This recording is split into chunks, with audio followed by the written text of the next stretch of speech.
क्रांतिकारी परिवर्तनों के चलते विभिन्न फसलों की कई नई किस्में विकसित की जा रही हैं, जो कि कम समय में तैयार हो जाती हैं और अच्छा खासा मुनाफा भी देती हैं। और धान एक ऐसी ही फसल है जिसकी विभिन्न नई किस्में विकसित की जा रही हैं। आप सही किस्म का कैसे चुनाव कर सकते हैं, आइए देखते हैं इस कार्यक्रम के माध्यम से।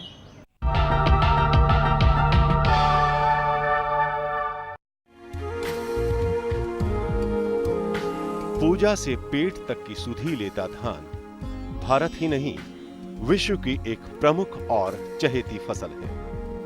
नूपुर सी बजती बालियों से निकलते धान के उजले दाने उत्पादक किसान की मेहनत है, तो उपभोक्ता की थाली की पहली पसंद भी है। यही कारण है कि विश्व की लगभग 60 से 70% तक की आबादी चावल पर ही निर्भर है। भारत में धान की खेती लगभग 45 मिलियन हेक्टेयर क्षेत्र में की जाती है, जिससे औसतन 90 मिलियन टन का उत्पादन होता है। आजकल धान की पौध की बुआई का समय चल रहा है और हमें कोशिश करनी है कि जो हमारी पौध हो पौधशाला में वो स्वस्थ पौध हो, क्योंकि स्वस्थ पौध अगर होगी तो हमारे खेत में कल्ले अच्छे होंगे, ब्यात अच्छा बनेगा और फसल की वृद्धि बढ़वार भी अच्छी होगी और अंत में आपको उपज भी अच्छी मिलेगी। जैसे कि हम जानते हैं कि मकान की नींव अगर मजबूत होगी, यानी पौध हमारी मजबूत होगी, तभी ये संभव है कि हम उससे अच्छी उपज ले सकें। इसके लिए ज़रूरी होता है, सबसे ज़रूरी होता है कि किस्मों का चुनाव। आप अपने क्षेत्र विशेष के लिए किस्मों का चुनाव करें, अपने समय के हिसाब से भी किस्मों का चुनाव कर सकते हैं। अगर आपको अगेती पकने वाली किस्में चाहिए तो वो अलग हैं, और लंबे समय तक दीर्घावधि वाली अगर किस्में चाहिए वो भी उपलब्ध हैं। बासमती जैसी किस्में चाहिए वो भी उपलब्ध हैं। अतः आपको इसकी जानकारी दी जा रही है। धान की अगेती किस्मों में जो कि 110 से 115 दिन में पककर तैयार हो जाती हैं, नरेंद्र धान 97, साकेत 4, गोविंद, PNR 162, PNR 381 और कुछ किस्में मध्यम अवधि की होती हैं जो 115 से 130 दिन में पककर तैयार हो जाती हैं। इसमें मुख्य हैं सरजू 52, पंत धान 10, पंत धान 12, पंत धान 16, 18, 19 और IR 64। लंबी अवधि में पकने वाली किस्में जो कि 130 से 140 दिन में पककर तैयार होती हैं, उसमें पूसा 44 है। ये बहुत अच्छी किस्म है जो पंजाब के लिए है और काफ़ी किसान इसको उगाते हैं। इसके अलावा PR 106, मालवीय 36, मैसूरी, पंधान 4 और नरेंद्र 359। साथ ही जो किसान भाई पंजाब, जम्मू कश्मीर, हिमाचल, उत्तराखंड, उत्तर प्रदेश के पश्चिमी भाग आदि में जो बासमती की किस्में उगाना चाहते हैं, उनके लिए पूसा बासमती 1, पूसा बासमती 1121, उन्नत पूसा बासमती जिसे पूसा 1460 कहते हैं, साथ ही पूसा बासमती 6 जो पूसा 1401 कहलाती है। इसके अलावा सुगंधित धान की किस्म है पूसा सुगंध 5, काफ़ी अच्छी किस्म है, अच्छी पैदावार देती है और 125 दिन में पक के तैयार हो जाती है। इसके अलावा पूसा बासमती 1509 जो हमारे संस्थान की नई किस्म है, इसकी किसानों द्वारा काफ़ी मांग हुई है। और इसके अलावा हरियाणा बासमती 1, कस्तूरी, तरावड़ी बासमती और रणबीर बासमती प्रमुख सुगंधित और बासमती की किस्में हैं। साथ ही किसान भाइयों, आपको धान की संकर किस्में लेनी चाहिए। संकर किस्मों की जो हमारी उच्च उत्पादन वाली किस्में हैं, उनकी तुलना में इनसे करीब 1 टन यानी 10 कुंटल ज़्यादा पैदावार प्रति हेक्टर मिल सकती है। संकर किस्मों से 60 से 70 या 75 कुंटल प्रति हेक्टर तक हमें पैदावार मिल जाती है। तो आप संकर किस्मों का प्रयोग भी कर सकते हैं। बीज थोड़ा ज़रूर महंगा होता है, लेकिन आपको अंत में आमदनी ज़्यादा मिलेगी।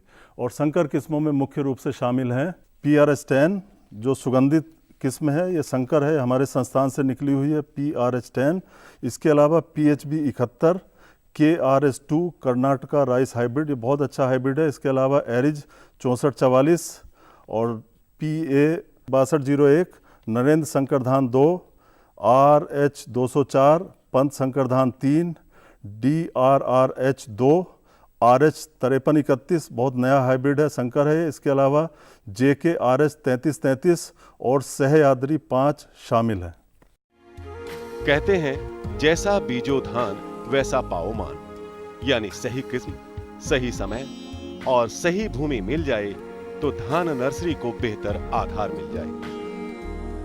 किसान भाइयों, आप धान की पौध या नर्सरी ऐसी भूमि पर लगाएं जहां पर जल निकास की सुविधा उपलब्ध हो और साथ ही जो सिंचाई का साधन है वो भी उसके नज़दीक हो, और आपकी जो भूमि है वो उपजाऊ होनी चाहिए और बहुत लंबे समय तक वो गहरी मिट्टी ना हो। इसके अलावा जब हम खेत की तैयारी करते हैं, उत्तरी भारत में या दक्षिणी भारत में अधिकतर हम जो धान की पौध है वो गीली क्यारी विधि से तैयार करते हैं।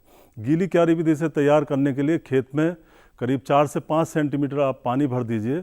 उसके बाद उसमें मिट्टी पलटने वाले हल से या पडलर से या किसी अन्य यंत्र से 2-3 बार आप उसमें जुताई करें, जिससे कि मृदा आपकी मुलायम हो जाए, लेह युक्त हो जाए, और क्योंकि इसमें फिर पौध हमारी अच्छे से बढ़वार होगी उसकी। और इसके बाद समतल कर लें, खेत को समतल करना बहुत ज़रूरी है। और 1 हेक्टेयर में जैसे आप रोपाई कर रहे हैं तो उसके लिए अगर संकर धान है तो 600 से 800 वर्ग मीटर क्षेत्र की ज़रूरत होती है, पौध के क्षेत्र की। और अगर अन्य किस्में हैं उसमें आप करीब 1000 वर्ग मीटर क्षेत्रफल में नर्सरी पैदा कर सकते हैं। तो जब आपने खेत अपना समतल कर लिया है, उस समय पे ही आपको खाद और उर्वरकों का भी प्रयोग करना है, समतल करने के ठीक पहले। इसके लिए आप 600 से 800 किलोग्राम गोबर की खाद ले लें। इसके अलावा 8 से 10 किलोग्राम यूरिया, 15 से 20 किलोग्राम सिंगल सुपर फास्फेट और 5 से 6 किलोग्राम पोटाश, और जहाँ पर जिंक की कमी हो वहाँ पर आप 2 से 2.5 किलोग्राम जिंक सल्फेट का भी प्रयोग करें।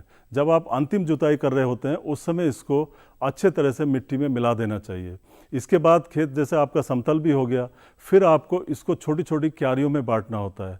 क्यारी की लंबाई आपकी आवश्यकता अनुसार रख सकते हैं, लेकिन जो चौड़ाई है क्यारी की वो लगभग आपको 1.25 मीटर चौड़ाई रखनी है। ध्यान रहे 2 क्यारियों के बीच में लगभग 50 सेंटीमीटर चौड़ी नाली बनाना जरूरी है।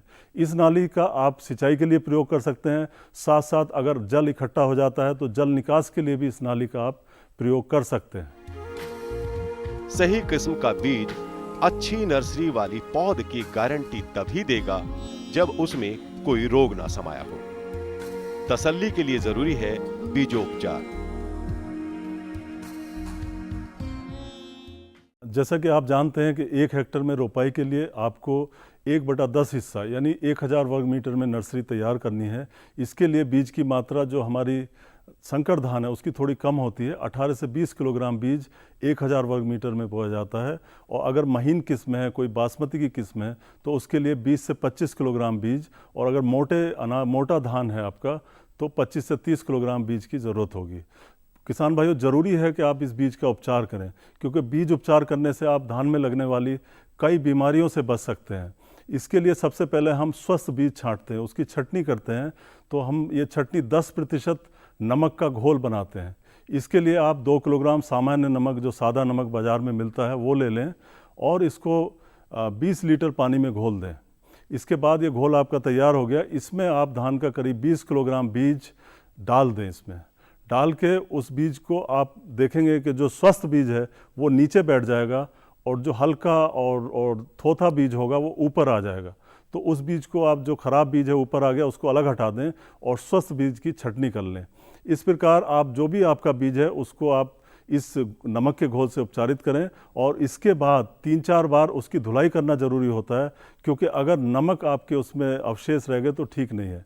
अब हम इसका फफूंदनाशी और जीवाणुनाशी दवाओं से इसका उपचार करते हैं। इसके लिए आपको बाविस्टीन दवाई लेनी है 10 ग्राम मात्रा, और 1 ग्राम स्ट्रेप्टोसाइक्लिन लेना है, और प्रति 10 लीटर इसको मिलाना है। यानी 10 लीटर में 10 ग्राम बाविस्टीन और 1 ग्राम स्ट्रेप्टोसाइक्लिन आप घोल बना लें, और ज़रूरत के हिसाब से जितना घोल आपको चाहिए बीज के हिसाब से आप उस घोल को बना लें, और इस घोल में आप अपने बीज को डाल दें। और डालने के बाद 24 घंटे तक अपने बीज को इसी घोल में पड़ा रहने दें। 24 घंटे बाद आप इस बीज को निकाल लें इस घोल से, और किसी टाट या बोरे पर इसको छायादार स्थान पर बिछा दें और बीज उसके ऊपर डाल दें। फिर उसके ऊपर भी एक टाट का बोरा डाल दें, और ध्यान रहे कि बीज हमारा सूखना नहीं चाहिए। उसमें समय समय पर छिड़काव, पानी का छिड़काव हल्का हल्का फवारे से या वैसे आपको करते रहना चाहिए। फिर आप देखेंगे कि उसके 24 से 36 घंटे बाद बीज में अंकुरण शुरू हो जाएगा। और ध्यान रहे कि हमें इस अंकुरित बीज को अपनी क्यारियों में बोना है। नाजुक और नई नई जन्मी पौध के 100 दुश्मन, कुछ इसकी खुराक को साझा करते हैं तो कुछ इस पर घात लगाए रोग पनपाते हैं।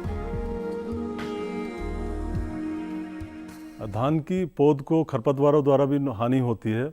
ये खरपतवार जो हमारी पौध है उसको कमज़ोर कर देते हैं, और दूसरी बात यह है कि ये खरपतवार जब हम अपनी पौध उखाड़ते हैं उसके साथ हमारे जो मुख्य खेत है जहाँ पर इसकी रोपाई करते हैं वहाँ भी चले जाते हैं। धान की जगह पे हम खरपतवार लगा देते हैं, तो इन खरपतवारों का इनको नष्ट करना ज़रूरी है।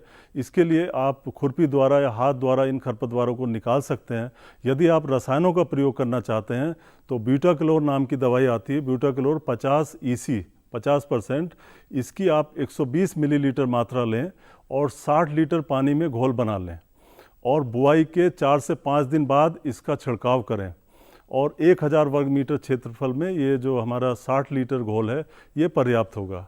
कई बार धान की फसल में कीड़े मकोड़ों की भी समस्या आ सकती है। ये कीड़े मकोड़े धान के पत्ते खा लेते हैं, पौध का स्वास्थ्य खराब करते हैं। इनकी रोकथाम के लिए आप क्लोरपाइरीफास नाम की दवाई आती है, उसकी 2 मिलीलीटर मात्रा प्रति लीटर पानी में घोल लें, और इस तरह से आप 70 से 80 लीटर घोल बनाएं, और ये हमारा नर्सरी का जो 1000 वर्ग मीटर क्षेत्र है उसमें इसका छिड़काव कर दें, तो आपके कीड़े मकोड़ों ये इसमें नष्ट हो जाएंगे। कई बार ऐसा भी हो सकता है कि जब आपकी पौध बढ़ रही है और वो पीले रंग की हो जा रही है, तो उस समय आप समझ सकते हैं कि उसमें हो सकता है यूरिया की कमी हो, तो आप 6 से 8 किलोग्राम यूरिया उस 1000 वर्ग मीटर क्षेत्र में बुआई के 10-15 दिन बाद उसमें छिड़क दें, तो इससे पीलापन नर्सरी का कम हो जाएगा। कुल मिला के आपने किसान भाइयों देखा, जो सही भूमि का चुनाव है, दूसरा बीज का उपचार है, उपयुक्त मात्रा में खाद और उर्वरकों का प्रयोग करें, सही समय पर आप सिंचाई करते रहें, उसमें कभी पानी की कमी नहीं होनी चाहिए, खेत सूखना नहीं चाहिए, और ज़रूरत के हिसाब से आप खरपतवार का प्रबंधन करें, कीड़े मकोड़ों पे ध्यान रखें, तो आपकी जो धान की पौध है वो स्वस्थ तैयार होगी, और फिर खेत से आपको अच्छी आमदनी और अच्छी पैदावार मिलेगी। बात यही नहीं थमती।